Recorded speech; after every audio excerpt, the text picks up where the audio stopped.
Hey everyone, this is Mike from Mike's Do It Yourself.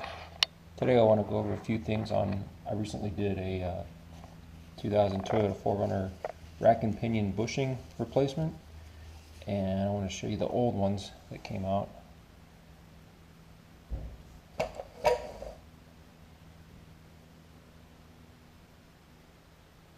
can see this one came out of the middle.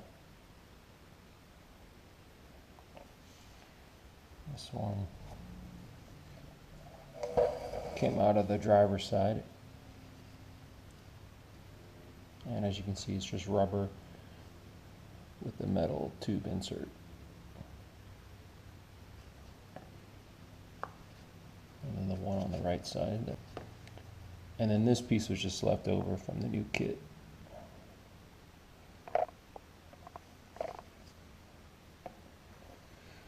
And the reason these were taken out, you could tell when you were moving the vehicle left to right with the steering wheel that there was a lot of play in these rubber bushings.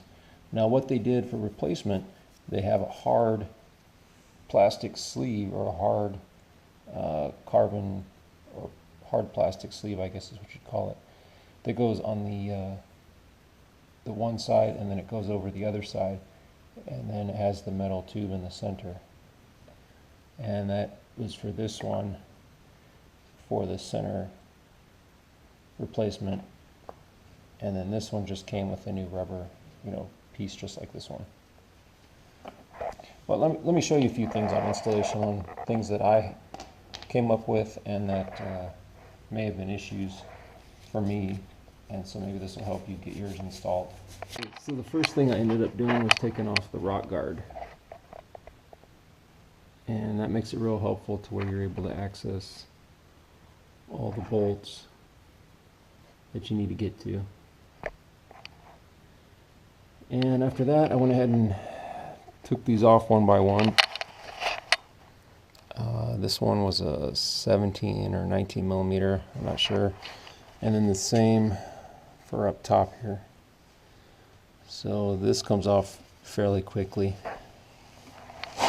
And then in the center, you've got to go up above here and then take this bolt out, and that lifts straight up.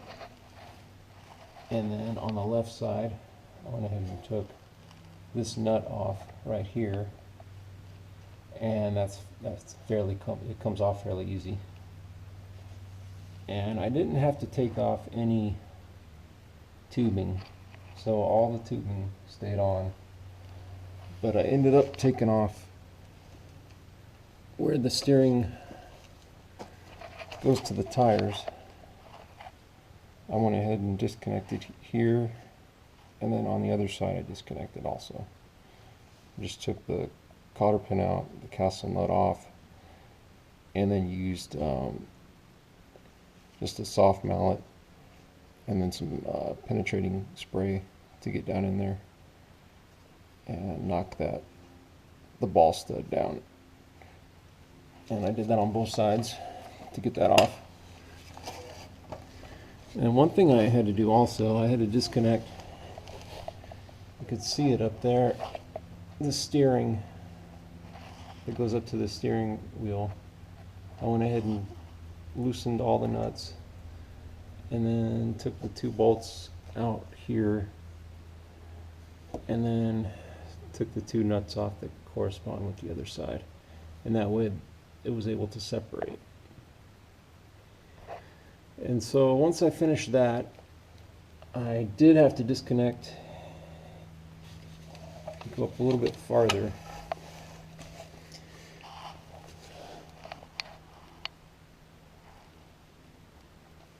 Well, I guess it's behind the rock guard, but it's up in here a little bit farther.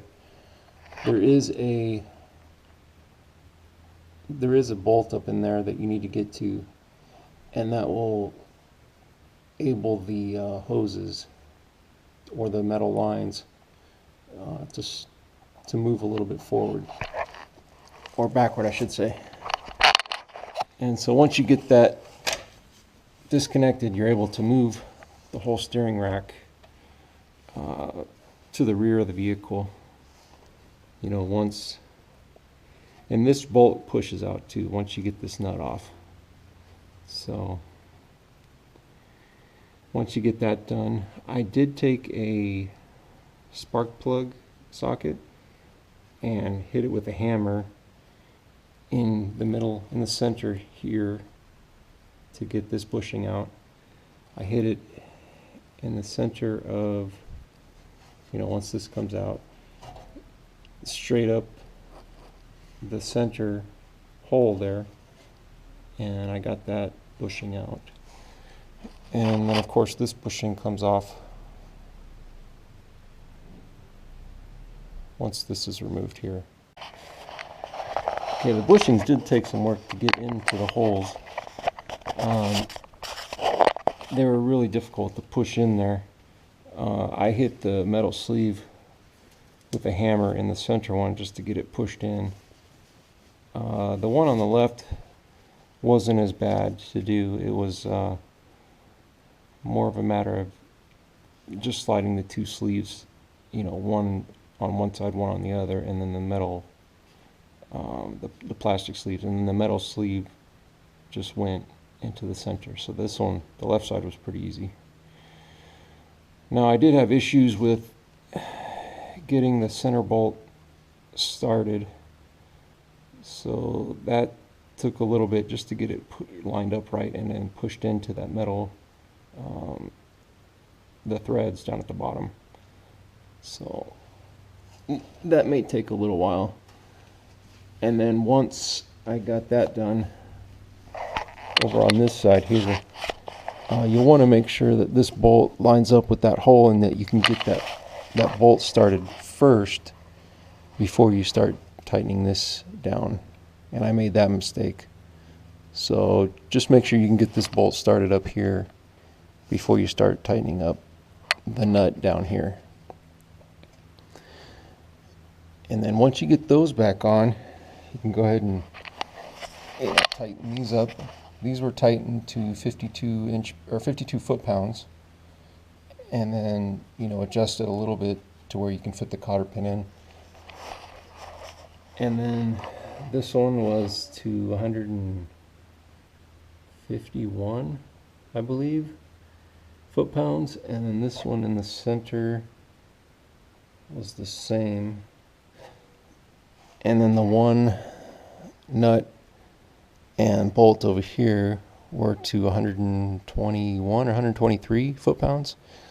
But you'll want to check your specific manual, you know, for what your manual is telling you. And then after that, I did have a little bit of an issue because these got misaligned a little bit for these bolts for the steering. And so I did have to move those around just a little bit to line them up. And, you know, once you get them lined up, they go in no problem. Well, this has been Mike from Mike's Do It Yourself. I hope this has been helpful. Good luck on your next home or automotive project, and thanks for watching.